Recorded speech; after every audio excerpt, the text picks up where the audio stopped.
Apologies. Yeah, no, Areeb is a little Jacklin replacement for today, but hopefully he's gonna like not be disappointing. Okay, cool. So if we can do the recording, just start it whenever. I'm gonna start. Yeah, I started it. Cool. Cool, great. Okay, so I'm just gonna start. So hi everyone, thanks for coming. So today I'm gonna be talking about characterizations and about framing. So in terms of structure, I'm going to start by describing what characterizations and framing are, or more what I mean when I talk about those terms. Secondly, why you should be doing those things and why you should be doing them well. Thirdly, sort of broad principles of characterization, so kind of how you should be thinking about it when you are doing it. Then a bit of practical content, so what to characterize, how to structure it, where to place it in your speech, and how to rebut. And lastly, some tips about how you can actually win entire debates just by doing really good characterizations. So first thing, so what are characterizations? What is framing? So in terms of characterizations, I think this is quite simple. So those are the parts of your speech where you are describing different actors or different contexts in order to make your arguments sound more plausible or sound more relevant. Now, in terms of what framing is, I think that's a little bit of a confusing term, and people tend to use it for a variety of different things. So I think if you approach a few debaters, like maybe each of them is going to give you a slightly different idea of what they mean when they say framing. So what I'm going to say now is how I use the word framing and how it helped me when I'm debating. Obviously, you might find someone else's definition maybe more helpful for you, but this is what I used and how it helped me develop good thinking about characterizations. So the way I think about framing is that it's the aggregate of sort of all the pieces of characterization you deploy throughout your case. So if you kind of smoosh them all together, it ultimately happens to be it ultimately paints a picture of the world that helps your case make your case sound more relevant or plausible. So it's effectively the same thing. It's just characterizations are the individual pieces. The framing is kind of the whole picture of the world they make up together. Again, this is how it helped me. I never needed to make any distinction between it. There might be people who think there is some sort of subtle distinction, and you might find that helpful. But again, for me, this was the way that it always helped to think about it this way. Cool. So why should you do characterizations and why should you do them well? So I have 4 reasons, but I think there's probably more. I think the one and the most important one is that in most high-level rooms, debates tend to be won and lost on characterizations. So what you will find out is that even from kind of mid-rooms, teams tend to know the obvious arguments. So most motions are thematically similar, so people know broadly what the intuitive arguments are, and teams are able to run them. And the higher you go, the less teams are making mistakes, like not impacting their points or missing analytical links. So when you get to a high room, you find out that everyone knows the argument, everyone is able to prove them quite effectively. So where the difference is made is between which of the teams is able to provide characterization around those arguments, making them sound more relevant or plausible, and kind of diminish the impact of other teams' arguments. So given that, I think characterizations can be extremely important, especially as you are progressing and you're getting better at debating. And they are often very, very powerful, more than we realize, and sometimes even more than the judges realize, because very often they are just taken as some sort of objective context provided by teams, even though teams are just doing really subtle, sneaky characterization. So very often even judges don't realize how really, really powerful characterizations are. So if you know how to do them, it can really help you. The second reason is that very often right now, the motions that are currently quite popular and you find them at most competitions are quite characterization heavy. So all the motions that are about narratives or norms or regretting glorification of something are motions that are basically about how you are able to characterize how that narrative or norm or what the glorification looks like.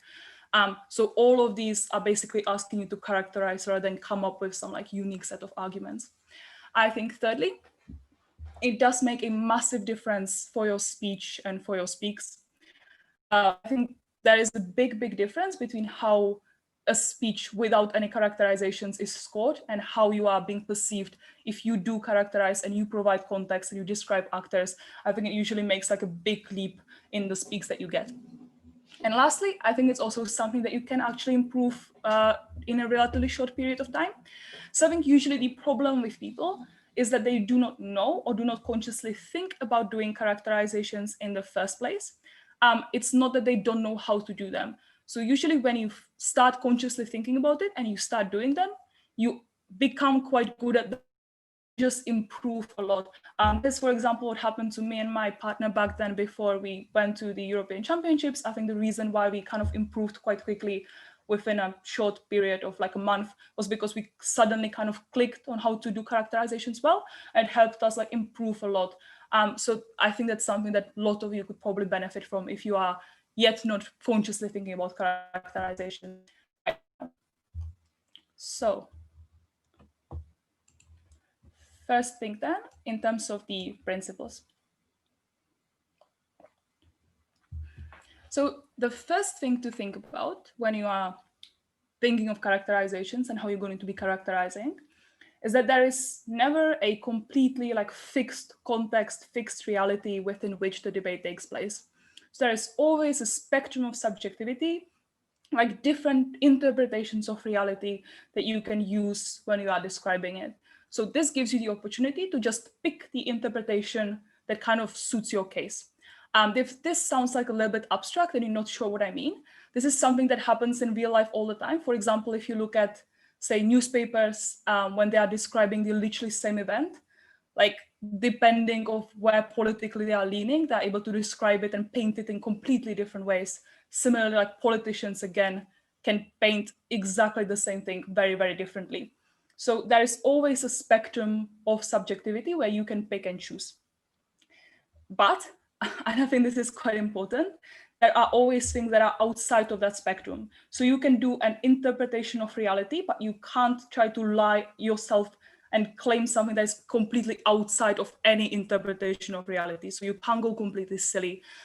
So even if you analyze it, if it's just outlandish, that is not going to be useful. So always stick within what is within the kind of plausible spectrum. So for example, to illustrate this, if you are trying to describe Russia and if you are trying to describe Putin's regime for the sake of any argument, I think it's plausible that you can describe Putin's regime as very stable, for example, by pointing out the fact that Russia is quite nationalistic, or like that you have had some recent like very successful projections of power.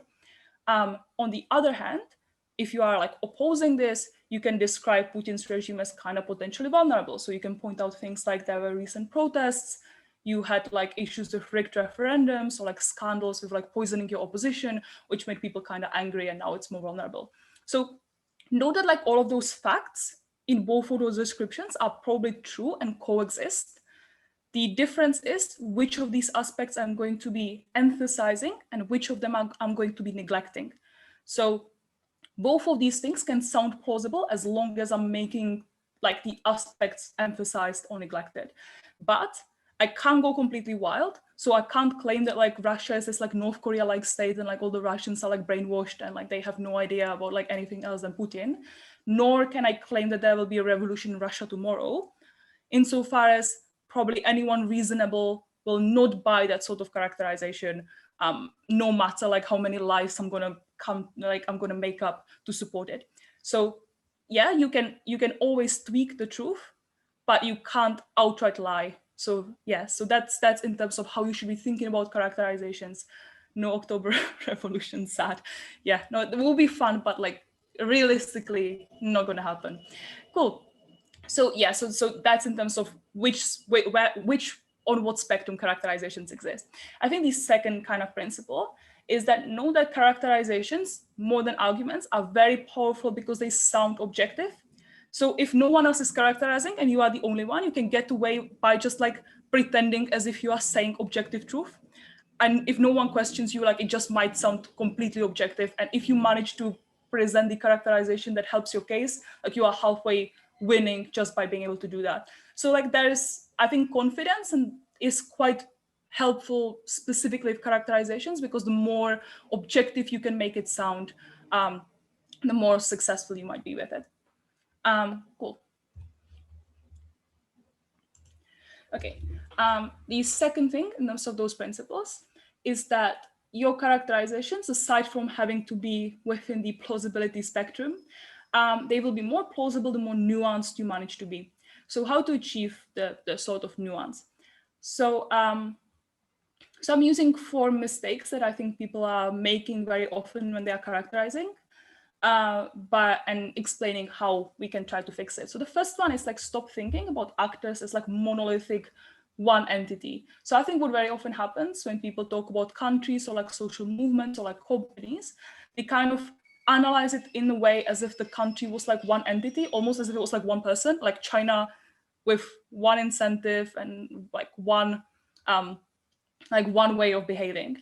The way you should be thinking about this is when you are thinking about these like more complex actors, decisions are not made by one single entity, but are being made by groups and individuals that exist within those actors who have varying levels of influence. So for example, when you're talking about countries and what countries will do and what countries' incentives are, you're thinking about more of political leaders, political parties, or like other actors within the country, like religious organizations or army, who might have influence of how the country behaves. And the more you are able to describe the incentives of those specific actors who actually make the decisions, the more plausible your characterization will sound. Similarly, I think the example for social movements, like very often people are just like, or like feminist movement, as if it was like one thing, like one entity. Again, there's always things like allies, leaders, donors, not even talking about different fractions within those movements. Or even corporations. Again, people are like, corporations are profit incentivized. But again, corporation is not like one entity that like hounds for profit. You have stakeholders, you have workers, you have board of directors. All of these people have differing incentives, different levels of influence, and have influence on what eventually like the corporation behaves like. The second thing, stop thinking of actors as inherently rational. So I think that is a thing that people tend to do quite often, that they just assume that every actor just makes that decision based on like what's most beneficial for them from like a really rational utilitarian point of view. But very often, if you think about even yourself or anyone around you, people do not always weigh up, like make the cost benefit analysis and then like make the decision. So people act on emotions like anger, like confusion, like grief. So think of what are the different psychological processes people might have when they are making decisions, and like insert it into your analysis that can help you like get away with a variety of different analysis. For example, quite recently, me and Jacklin were in a final which was about as a scientist in like during Second World War, if you would or would not like eat really important seeds that you researched when you were during like a siege of Leningrad. So whether you would rather eat the seeds that were really important for your research or whether you would rather die. So we were on the side defending that you would rather die. And again, obviously you can't, like you have to run arguments that kind of depend on the fact that you have to go around like claims that everyone is like instinctively trying to get as much utility for themselves and sort of self-preservation. We had to make arguments about why there is some level of like irrationality and some level of like passion or like interest in the utility of other people rather than about yourself. So again, you can think about different emotions people can have that drive their decisions rather than just like the interest in their own like selfish utility. Then thirdly, thinking of actors as independent of external circumstances. Everyone, you can describe environments actors operate within, how they shape their goals, how they hinder them, accelerate them. For example, social movements. Like very often they don't just exist in a vacuum. They have some environment they're operating in. So take that environment into account and how it affects how that actor acts. And lastly, consider long-term trajectories and consider long-term trends. So I think very often when people characterize and they don't really know how to do it, they do it through like examples. So instead of just pointing out examples, it's better to research some structural reasons as to why an actor is likely to act certain way across time and space. I think very often it's with examples like US and interventions. So every time I judge any debate that is about like the US intervening anywhere, there is a team that's going to say something like, this is a really bad idea because like US intervened in Iraq and then it was bad. And then the team on the opposition goes like, but like then they intervened in like Kosovo and that was good. So to avoid that sort of back and forth with examples, try to think about what is the reasoning, the structural reasoning why the intervention went badly. Would those structural reasons be present still right now? So can we expect that if there is another intervention, it would likely to go badly? Would it likely to go well because the structural reasons are the same as they were, for example, with during the example of Kosovo, if you think that was a good intervention? So being able to characterize through those long-term trajectories is often very, very helpful and make you sound more plausible than just throwing in examples, even though they are useful. But they, again, same as with arguments, they should just support your actual analysis. Cool. So are there any questions regarding the principle part? Or can I move to the practical concepts? Cool. I'm going to assume that was either clear or really confusing, hopefully very clear. So in terms of the practical concepts, the first one is in terms of what to characterize. So very often you are running cases that are quite complex and you have a lot of things that you could potentially characterize, a lot of actors that you could talk about. So how to pick what to prioritize. I think in some cases, this is very obvious from the motion and you kind of just have to develop the intuitions to find out what these things are. So like, for example, if I'm going to be giving an actor an extra power. So for example, I'm going to allow the IMF to intervene in some way in the economic affairs, even more than it can right now of some countries, or like different motions about whether parents or teachers should have more power over curricula or similar motions like that. You want to characterize the actor that you are giving more power as good. Or for example, if you are banning something, you obviously want to portray or characterize that thing as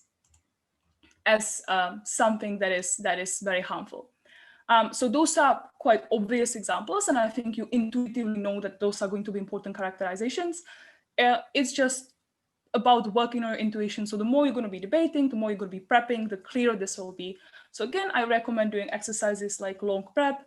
Just sit down, take some motions, and think about what are the important things in here that I need to characterize. And the more you kind of get the intuitions, the more in prep it immediately clicks for you. In cases where this is not obvious and you have to figure it out yourself, I think you can often figure it out via like working backwards. So if you were here last time, you kind of know the prep strategy that we gave. So once you work out the main points that you are going to be arguing, you can figure out which of these are going to need characterizing through asking yourself, is the other side likely to contest this? So if you know that the other side is going to question what you are trying to say about the particular act, about the particular context, you know this is going to be a high priority thing and you really need to characterize it properly. But even if it's not something that they're going to contest, you can still ask yourself, are the impacts I'm making, is the strength of my case dependent on these characterizations? Do I need it to be true for my impacts to really matter? If that answer is yes, then again, it's something that you should characterize. If none of those, like none of the questions are answered yes, then probably it's not so necessary to characterize it in depth. Cool.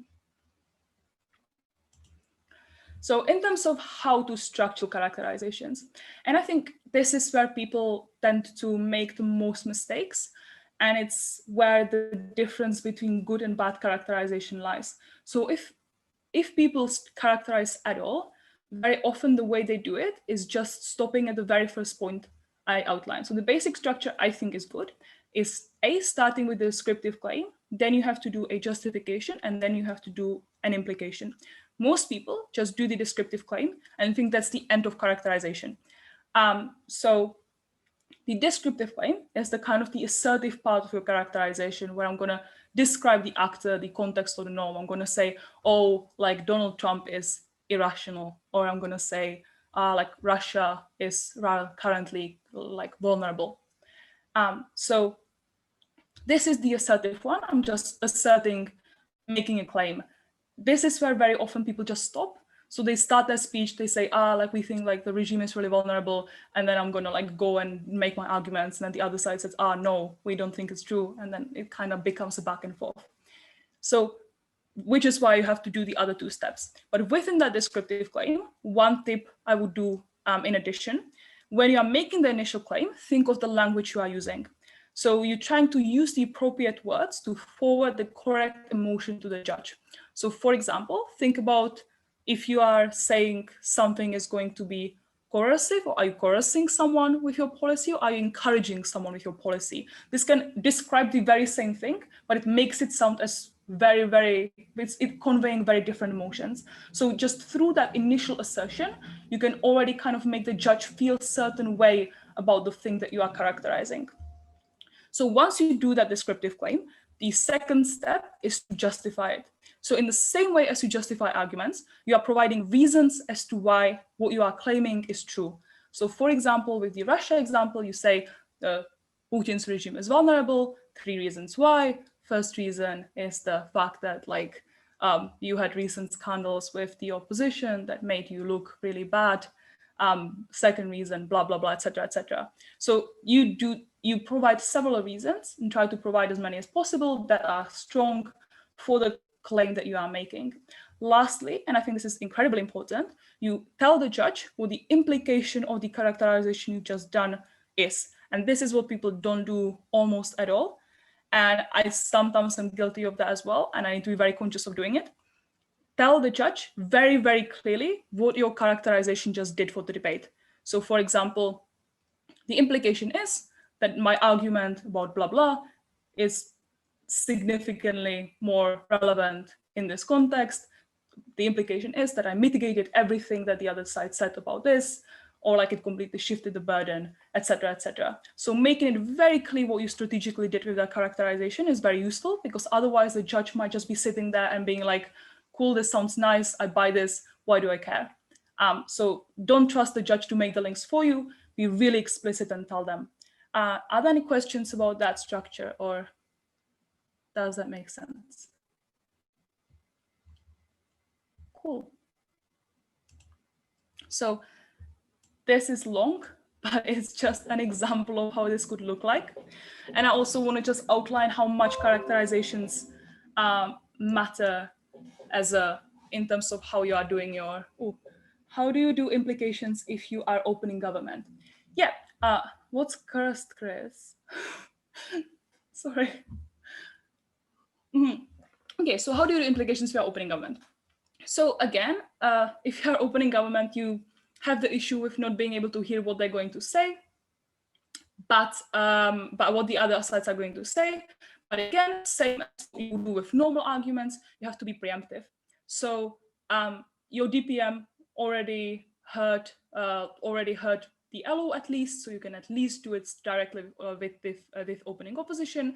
But you can always make sure that A, you are doing the implication about how it strengthens your own arguments, because it's independent about what the other teams are actually running.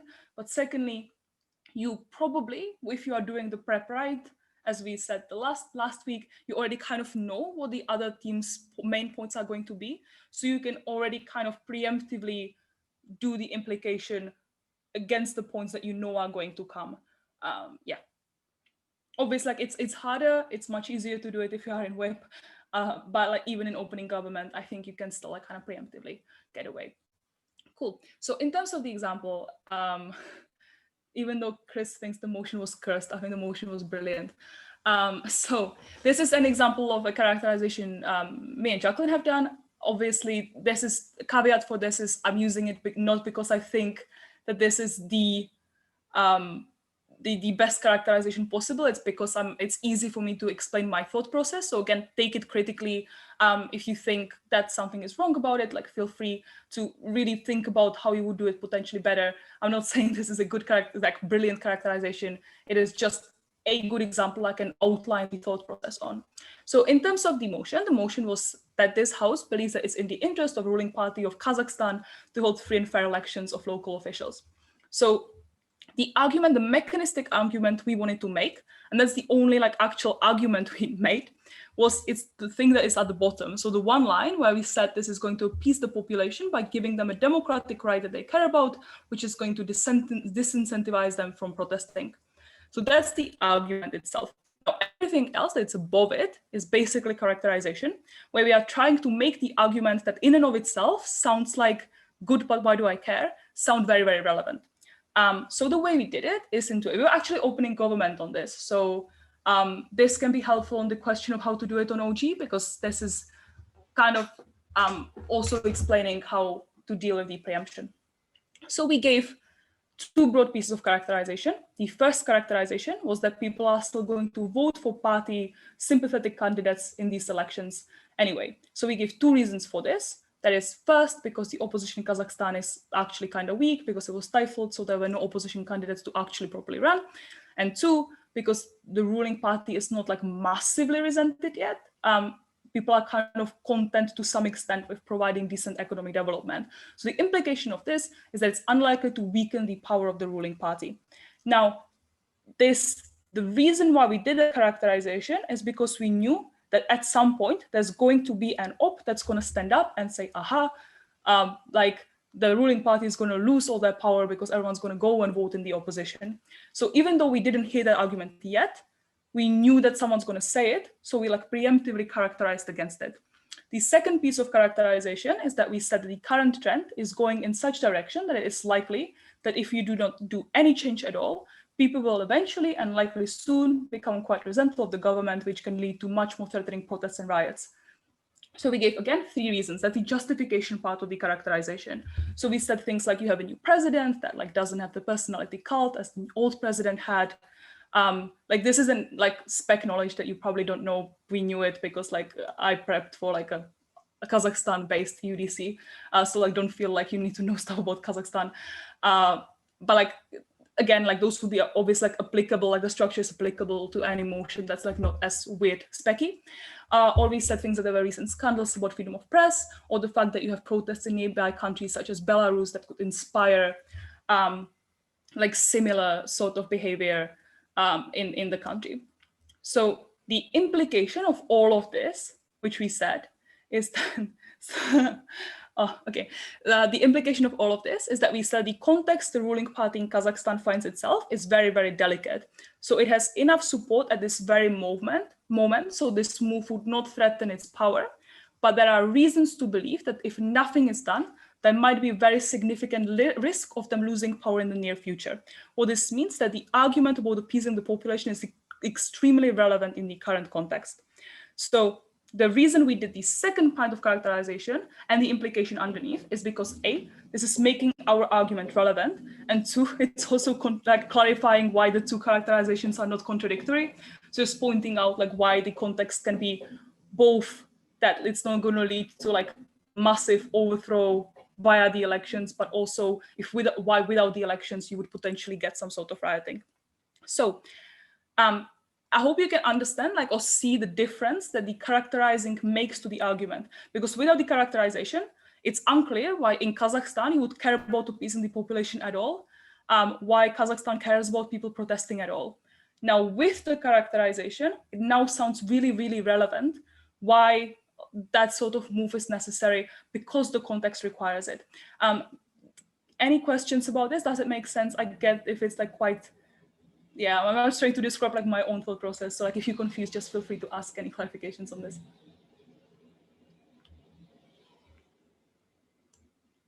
Okay, cool. Yeah, if it was Astana UDC round 10, that would be great. Like we waited all for Kazakhstan motion for Astana UDC, then it never came. So all of us prepared like Kazakhstan for Euros and it never happened. Okay, another in terms of practical concerns, where do you actually employ your characterizations? So just to go through this very quickly, I think the problem I'm trying to address sometimes is that sometimes people tend to think that they need to characterize at the very start of their speech, being like, I'm going to do these 3 pieces of framing, and then they say 3 things, and then they don't link them, and then they go through their arguments. So the distinction between arguments and characterization is often kind of blurry, and characterization can be employed throughout your speech. So just a couple examples of when you can do that, when you can employ your characterization. The first you can actually do it at the start of your speech. I think very often smart thing is to do it during the introduction. So sometimes you will notice with speakers, like especially very good speakers, that they use the sort of fluffy intro at the start, not as like just like nice rhetoric, but instead they are already kind of implicitly characterizing. So whilst the judge is not being super critical of it, because it's not like an argument, they're already kind of subconsciously framing everything and characterizing stuff around. And like often the other teams also don't notice, so they don't rebut it. So that can be a very useful tool to like smoosh your context, this characterization in your introduction. I think secondly, you can also just do it at the start of each argument. In the example of the Kazakhstan, like you could say just things like in context in which you should consider this argument is X, and then you do the characterization, then you provide the argument. Or sometimes characterization is kind of like the very first point in your speech, e.g., like first we're going to tell you how this will look like. I think the motion that was an imperial IV motion that was this House believes that sex education classes in schools should teach techniques for sexual gratification. I hope you like this motion because I will make you do an exercise on it. The first point we would kind of make, and both sides probably should make, is kind of one, how it will actually look like, and give some characterization about how it's going to look like, obviously helpful for each side of the house. So those are examples of where you can employ your characterization. It basically means throughout your speech. The only one thing I would say is I recommend not to do it like after your argument, sort of with impacts. The reason for this is that judge might already kind of zone out during your argument because they did not see the relevance. So if you go through an entire mechanism and then you're like, why does this matter? And then you start talking about the context, very often the judge has already kind of zoned out for the argument itself. So it's more helpful if you put it at the start. So the judge is like, this is going to be relevant, let me listen, and making sure that they actually note everything down. If you tell them why it's relevant only like retrospectively, they might have zoned out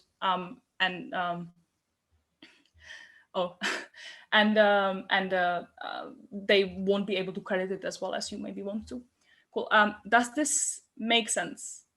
Just to check with this slide. Cool. Okay. Right. Okay. So here's the exercise.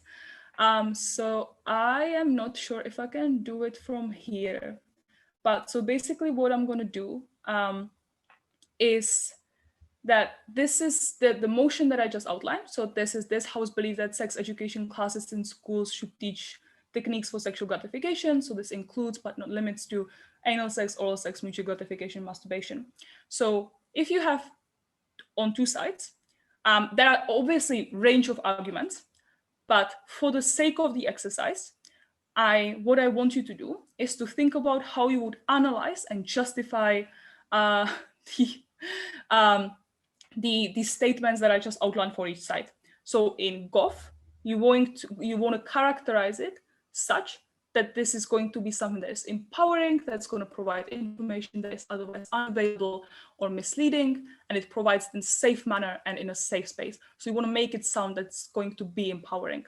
On op, you want to do the opposite. You want to say this is something that's going to be very uncomfortable, very humiliating. So as a result, you're going to have more of unhealthy attitudes among kids towards sex because of the associated shame, and like it will actually prevent you from teaching useful things. So I want, on one side, I want you to characterize why it's going to be empowering, give me the justification for it, for why it is likely. On op, I want you to make it sound why it's going to be uncomfortable. So the way I would want to do it, and I actually don't know how to do it as I'm screen sharing, so Areeb is the host, so he can do it for me, is if the 22 people, apart from me, could be divided into 2 breakout rooms. I'm going to give you 5 minutes where you can, breakout room 1 will be Goff, the breakout room 2 will be op. Breakout room, so hopefully no one is like stuck in a breakout room.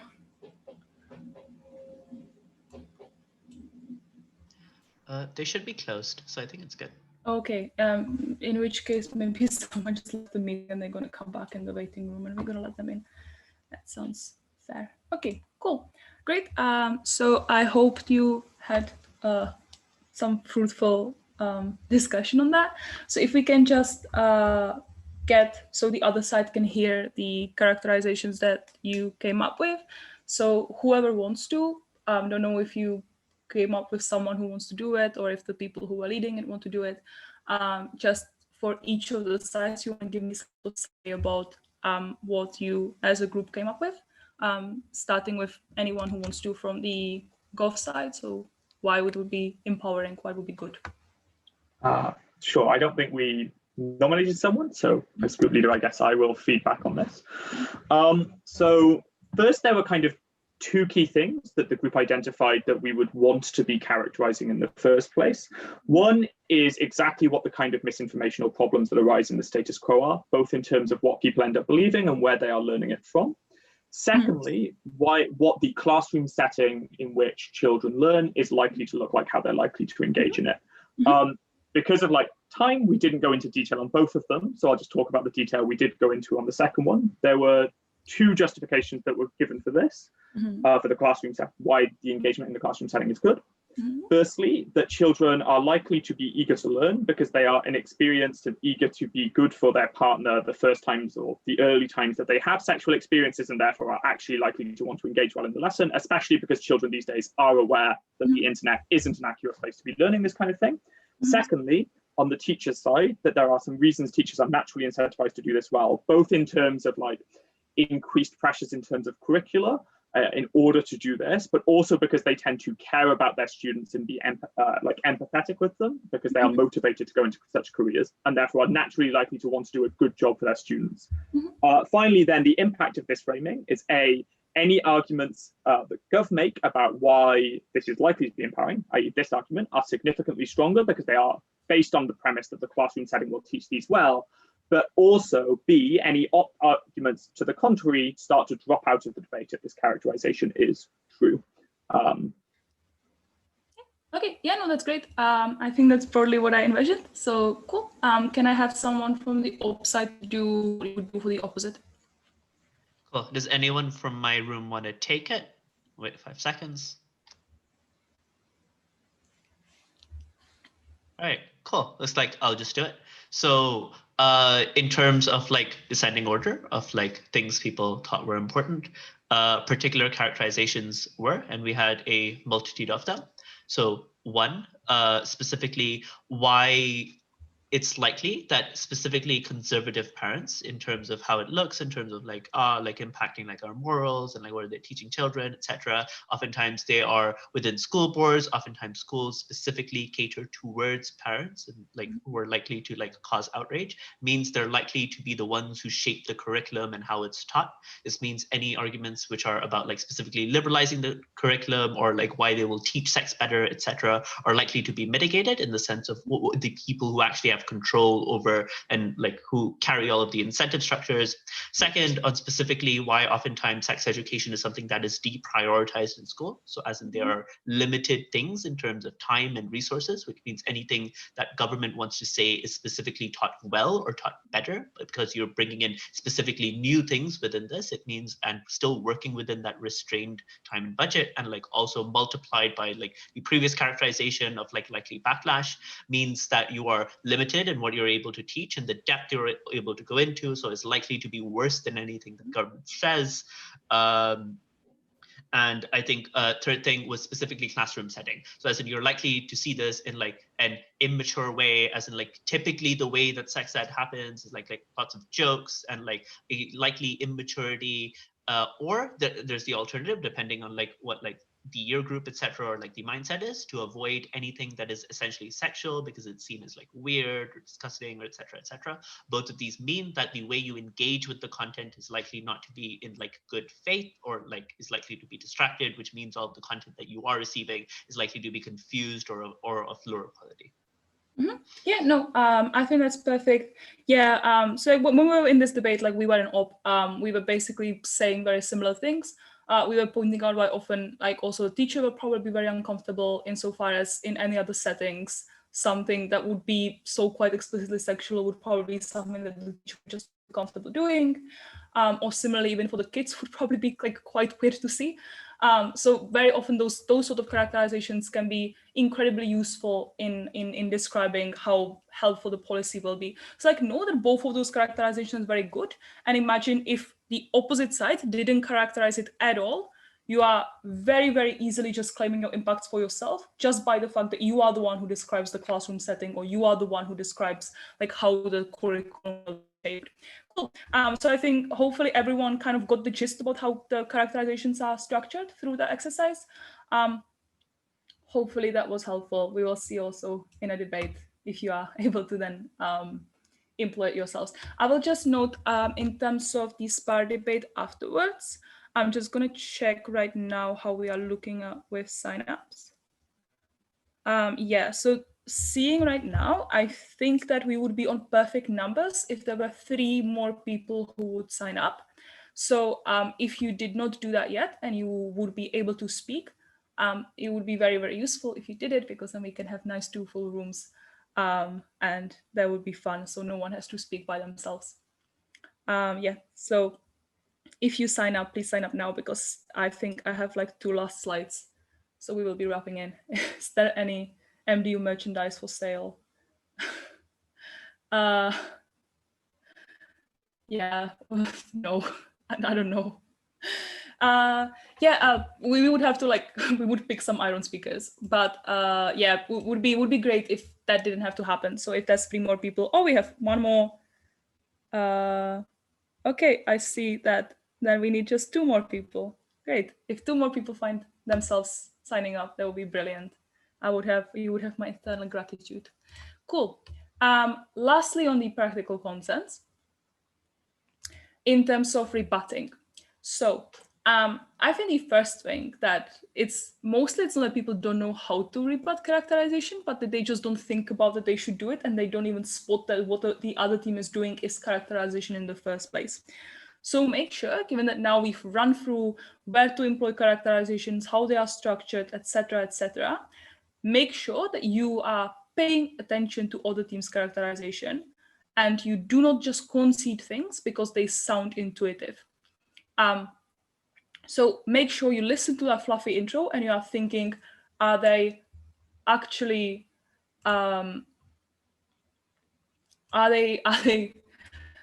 just guys the chat. Are they actually making just a fluffy intro, or are they trying to put some point already through, etc., etc.? So make sure you're always paying attention. The one thing I would note is that you should be trying to question characterizations, even if they sound intuitive to you. You should always think of, is there something I can counter characterize, even though it's maybe less intuitive? But one tip, if you are going to do counter characterization of something that is less intuitive than what they are claiming, be real about it. So I think a thing that I very often do, when it comes to those characterizations, is just say, look, this is going to sound less intuitive, but I'm going to be giving you 1, 2, 3 structural reasons. Know that they didn't give you any. So just really clearly pointing out to a judge, you might find this non-intuitive, but you still have to give it to me given that I'm actually proving it. Because otherwise, if you don't do it, the judge can just get away with by just saying I found the other one more plausible, and then it's hard. But now they can't say it insofar as you already said yourself it's non-intuitive. They actually have to explain why they found the characterization bad beyond just it's less intuitive to me. So make sure you do this, especially if you know your chair and you kind of know their biases. For example, we've been in debates recently where we had to debate, whether we had 2 competing characterizations where the other side was saying something like, people are very used to capitalism and people kind of buy into capitalism and like it as a system, where we had to claim that most people are really skeptical and they would buy into more anti-capitalist or critical narratives of it. And especially if we knew that the chair might be more on the centrist side, we very often did specifically that. So we said, look, this might sound non-intuitive to you, but there are 3 structural reasons we're going to give you, as opposed to there are none, as to why people are actually really skeptical of capitalism right now. So you will have to give it to us just on that basis. So in those cases, make sure you are pointing this out, make sure you are paying attention to the other teams when they characterize. Given that, now that you know when other teams are characterizing, how do you structure your rebuttal? I think first, just expose the characterization. As I said, the power often lays in the idea of objectivity. Sometimes the judge doesn't even notice that the team is characterizing. You want to point it out. You want to say that they didn't just state an objective true about an actor. They're trying to paint it a certain way. point it out. Afterwards, just question it in the same way as you would question mechanisms. Know that like good teams will do the justification for characterizations, and you can ask yourself, is this justification actually logical? Does this make sense? Would this apply to all cases, or are they just making it up for a very limited number? So if that is, if there are gaps, you can point them out, and in the same way as you would rebut an argument, you can question a characterization. After you do it and you make that characterization sound less plausible, you can provide your counter characterization and then weigh it up. So you give the alternative one. For example, in what we just did in the exercise, you could question the stuff that Goff said about their classroom setting, and then you outline your own version of how you think the classroom setting would look like. And then you weigh it up. So you can weigh it up, for example, by whether we think that your characterization would happen in larger number of cases, because often like both characterization might be true. It is for some people not. You want to make clear that your applies to bigger group, or you can point out that you just give many more structural reasons for it, whilst the other much more assertive, similar things. So you want to weigh it up, but also after you do this, make sure you also kind of engage with the best case anyway. So this is a principle that you also probably do with arguments, but make sure that even if you counter characterize them and you manage to explain to a judge why your characterization is better, you still say, even in their world, we would still win because X, Y, Z. But again, make clear to a judge that that's what you're doing, that you say, like, we are not conceding it, but just in case, even if in the best case, this is it. Don't confuse the judge and make it sound as if you are conceding. So those are broadly the first 4 steps: expose it, question it, counter characterize, and weigh it up. And lastly, still do some engagement with that best case. Cool. Okay. So that's all for the practical concerns. Any questions at this point before I go for the last slide? Before I do that, I'm just going to check with the signups again. Okay, still missing 2 people, but we'll figure it out, hopefully. Cool. So in terms of characterization as a winning strategy, so how it actually can strategically benefit you just beyond what we've already said. So just to reiterate, I think this was what I was saying the entire session. It just helps you a lot with weigh-ups. It allows you to make your arguments more relevant, other sides less plausible, allows you to make yourself just by simple weigh-ups that you would normally employ win by that. But also you can employ it as for example, a winning strategy from closing. So example of that is, for example, if you are CO, you can say something or do something like, oh, just posited that there is an actor X that would act in Y way, which would be bad. But what you added is you characterized why actually that actor X is likely to act that way in majority of cases. So their impact is actually dependent on your characterization, because you are the one who is pointing out why is it likely that the actor would be acting in this way. Or for example, OG explained why this would create more voter engagement. We from CG are going to explain why this is crucial to happen right now in the context of country X. So that's, for example, with like the Kazakhstan example, had we been CG and OG only like set the argument via describing the context, we could have made it sound so much more relevant. And then the mechanism again kind of depends on you. So this is a good way how you can do basically not giving any arguments from closing, just characterizing, but making everyone dependent or your opening dependent on that. I think sometimes it is, this might be slightly, hopefully it's not confusing, but it might be a bit an advanced tip. You sometimes want to overcredit the opposite bench to pretend that your characterization is the most important point. So for example, if your opening posits that actor X will be acting in Y way and that would be bad and no one really rebuts it, it sounds kind of less relevant that you are proving even more why they are likely to act this way through the characterization. So you might want to point out something like, you might want to say, you know, our opening said X, that's kind of plausible, but look, the opposite side responded with Y, that's also really plausible. So like you really, really now need our characterization to kind of break the deadlock and adjudicate this. Even if maybe like the response wasn't as plausible, just pretend that it really was. So like you are breaking the big deadlock and you are like the savior who's just like finally helping adjudicate it. So hopefully that makes sense. I think that's sometimes like kind of helpful way to get away with making your characterization sound like the most important thing in the debate. And I think lastly, it sometimes allows you through very simple characterizations kind of outframe the entire debate apart from yourself.